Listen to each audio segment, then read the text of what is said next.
தர்மபுரி நாடாளுமன்ற தேர்தலில் பாமக சார்பில் போட்டியிடும் வேட்பாளர் சௌமியா அன்புமணியை ஆதரித்து அவரது இரு மகன்களான சங்கமித்ராவும் சம்யுக்தாவும் தங்கள் தாய்க்காக தீவிர வாக்கு சேகரிப்பில் ஈடுபட்டனர்.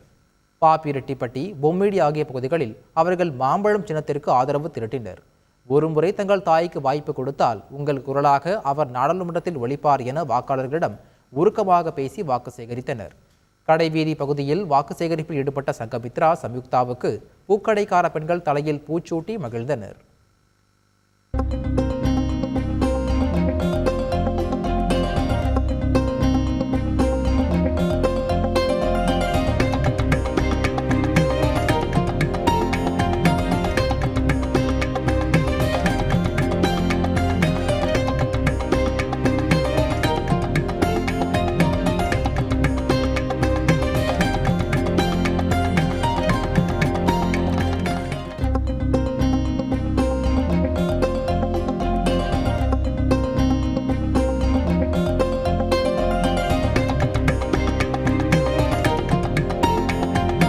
தேர்தலுக்கு பிறகு பெட்ரோல் விலை உயரும் எனவும் அனைத்து கட்சியினரும் தேர்தல் அரசியல்தான் செய்கிறார்கள் எனவும் கோவையில் தமிழருவி மணியன் தெரிவித்துள்ளார்.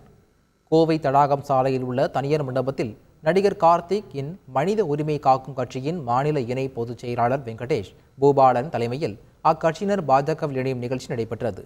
இதில் பங்கேற்று பேசிய காமராஜர் மக்கள் கட்சியின் தலைவர் தமிழருவி மணியன் அண்ணாமலை பிரதமரை சந்தித்து பேசும் செல்வாக்கை பெற்றுள்ளதாகவும் கூறினார்.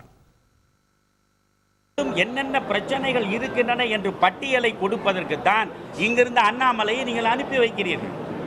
இங்கு இருக்கக்கூடிய அண்ணாமலை போவார். அவர் பிரதமரிடம் நெருக்கமாக அமர்ந்து பேசக்கூடிய அளவுக்கு தன்னுடைய செல்வாக்கை வளர்த்து கொண்டிருக்கிறார். எனவே ஜிஎஸ்டி பிரச்சனையில இருந்து எல்லாவற்றையும் பார்க்கலாம். எல்லாமே தேர்தல் அரசியல் தான்.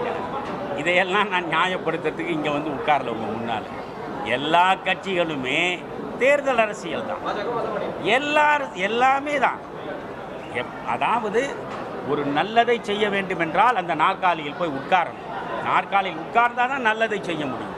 அந்த நல்லதை செய்வதற்கு சில நெளிவு சுழிவுகளை மேற்கொண்டு அந்த இடத்தை அடைவதற்கு முயன்று பார்ப்பது தவறு.